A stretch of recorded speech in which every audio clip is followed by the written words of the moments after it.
31 जनवरी 2013 एक Canadian student Elisa lamb, जो कि यूनिवर्सिटी ऑफ ब्रिटिश कोलंबिया में पढ़ती थी, वह लापता हो गई। वह लापता होने से पहले एक होटल में ठहरी हुई थी।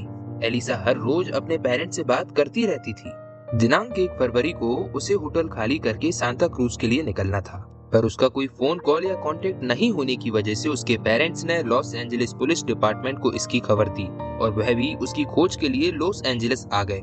स्टाफ ने जब उसे आखिरी बार देखा था तो वह अकेली थी। पुलिस जितना उस होटल की छानबीन कर सकती थी उन्होंने की। उन्होंने एलिसा के रूम की अच्छे से तलाशी ली। स्निफर डॉग्स ने उसका रूम, होटल की बिल्डिंग और छत पर ढूंढा, पर उन्हें भी कामयाबी नहीं मिली। 6 फरवरी को करीब एक हफ्ते के बाद भी एलिसा का कुछ भी पता नहीं चला, तो लॉस एंजलिस पुलिस डिपार्टमेंट ने और खोजबीन शुरू कर दी। उन्होंने उसकी फोटो को इंटरनेट पर शेयर किया और शहर में जगह जगह पर चिपकाया। इस केस ने मीडिया की वजह से लोगों का ध्यान अपनी ओर आकर्षित किया। 15 फरवरी 2013 को जब उसका कोई पता नहीं चला तो लॉस एंजलिस पुलिस ने उसकी आखिरी वीडियो सीसीटीवी फुटेज रिलीज की, जो कि होटल की लिफ्ट का फुटेज था। इस 2.5 मिनट के वीडियो में एलिसा असामान्य तरीके से अपने हाथों को हवा में मूव करती है एवं उसके हाव भाव बिल्कुल नॉर्मल नहीं थे। वह पहले एलिवेटर को खुला छोड़कर बाहर जाती है, फिर वह एलिवेटर के सारे बटन्स को प्रेस करती है, पर जब एलिवेटर के दरवाजे बंद नहीं होते तो वह बाहर वापस चली जाती है। उसके जाने के बाद एलिवेटर का दरवाजा अपने आप बंद हो जाता है। इस 2.5 मिनट के वीडियो ने एलिसा के एबनॉर्मल बिहेवियर से पूरी दुनिया के लोगों का ध्यान अपनी ओर आकर्षित किया। यह वीडियो सोशल मीडिया साइट्स पर बार बार रिपोस्ट किया गया। इसमें एक चाइनीज वीडियो शेयरिंग साइट पर लगभग 30 लाख व्यूज और 40,000 कमेंट केवल 10 दिन के अंदर आ गए थे। इस वीडियो में एलिसा के स्ट्रेंज बिहेवियर ने पूरी दुनिया का ध्यान अपनी ओर आकर्षित किया।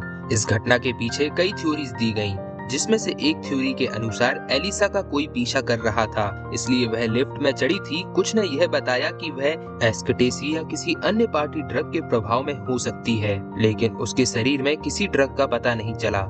जब उसके बाइपोलर डिसऑर्डर के बारे में पता चला तो यह थ्योरी भी सामने आई कि उसे एक मानसिक बीमारी हो सकती है। कुछ लोगों ने कहा कि वीडियो के सार्वजनिक किए जाने से पहले वीडियो के साथ छेड़छाड़ की गई थी। उन्होंने दावा किया कि कुछ भागों को धीमा कर दिया गया था और लगभग 1 मिनट के फुटेज को हटा दिया गया था। यह किसी ऐसे व्यक्ति की पहचान को छुपाने के लिए किया जा सकता था जो इस वीडियो में होगा, या फिर उस व्यक्ति का एलिसा की मौत में हाथ होगा। एलिसा की तलाशी के दौरान होटल के कुछ गेस्ट ने पानी के कम प्रेशर की शिकायत की। कुछ लोगों ने बाद में दावा किया कि उनका पानी काले रंग का था और उसका स्वाद असामान्य था। 19 फरवरी की सुबह होटल के मैनेजमेंट कर्मचारी सेंटियागो लोपेज ने छत पर स्थित 4 1000 गैलन करीबन 3785 लीटर टैंकों में से एक में लैम का शव पाया। टैंक का ढक्कन खोलने पर कर्मचारी ने एलिसा को पानी में मुंह के बल लेटा हुआ देखा। एलिसा की बॉडी को निकालने के लिए टैंक का ढक्कन बहुत छोटा था, इसलिए टैंक में से पानी को निकालकर और उसका ढक्कन काटकर उसकी बॉडी को वहां से निकाला गया। लैम का शरीर मध्यम रूप से डिकम्पोज और फूला हुआ था और हरा हो गया था, और उसकी स्किन में कुछ मार्बल्स और रेत के तत्व मिले थे। लैम के शरीर पर चोट के कोई निशान नहीं थे। सेक्सुअल असॉल्ट या आत्महत्या का कोई सबूत नहीं था। टेक्नोलॉजी परीक्षणों से पता चला कि उसके सामान में मिली दवाओं के साथ साथ सैनुटेव और इब्रुप्रोफेन जैसी गैर पर्चे वाली दवाइयां भी मिली हैं।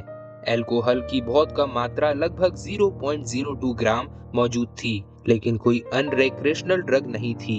जांचकर्ताओं और विशेषज्ञों ने हालांकि नोट किया है कि जो पर्ची वाली दवाइयां उसकी बॉडी में मिली हैं, उससे पता चलता है कि उसका इलाज चल रहा था और उसने हाल ही में अपनी दवाई लेना बंद कर दिया था।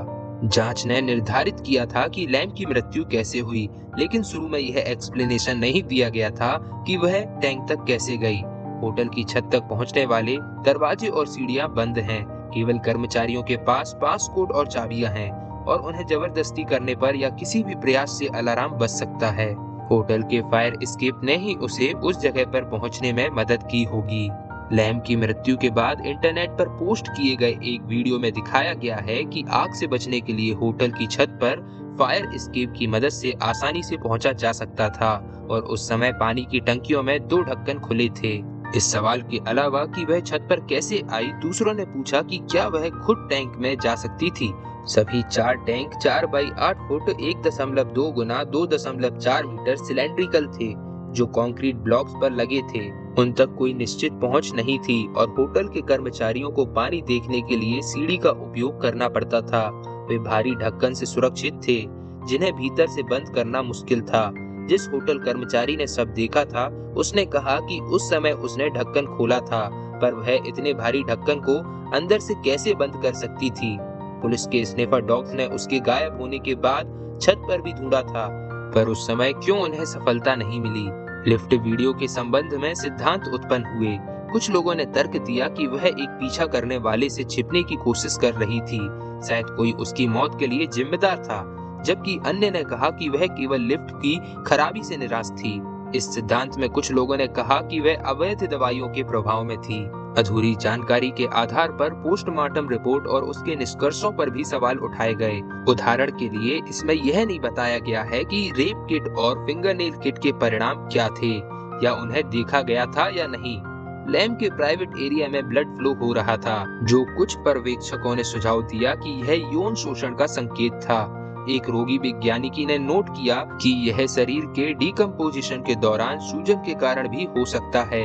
यहाँ तक कि कोरोनर के पैथोलॉजिस्ट भी अपने निष्कर्ष के बारे में अस्पष्ट प्रतीत होते हैं कि लैम की मृत्यु एक्सीडेंटल थी। उसकी मृत्यु के बाद भी उसका टम्बलर ब्लॉग अपडेट हुआ, संभवतः टम्बलर के क्यूई ऑप्शन की वजह से, जो पोस्ट को यूजर के दूर होने पर अपने आप पोस्ट कर देता है।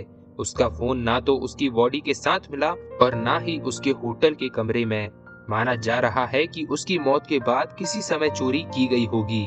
उसके फोन की चोरी हैकर का काम या क्यूई के माध्यम से उसके ब्लॉगिंग में निरंतर अपडेट में मदद मिली थी या नहीं, पता नहीं चला। ना ही यह पता है कि अपडेट उसकी मृत्यु से संबंधित है या नहीं। दोस्तों, होटल सीसिल के भयानक अतीत की कहानी क्या है या एलिसा लैम की डेथ का जिम्मेदार कौन है, यह हम जानेंगे इस एपिसोड के अगले पार्ट में। दोस्तों, आपको क्या लगता है एलिसा लैम की डेथ का जिम्मेदार कौन है? क्या ये कोई भूतिया कहानी से जुड़ा है या फिर ये किसी भयानक हत्यारे का काम है या फिर उसने आत्महत्या की थी? दोस्तों, अगर आप लोगों को इस तरीके की वास्तविक कहानियां सुनना पसंद है तो प्लीज हमारे इस चैनल को सब्सक्राइब करो।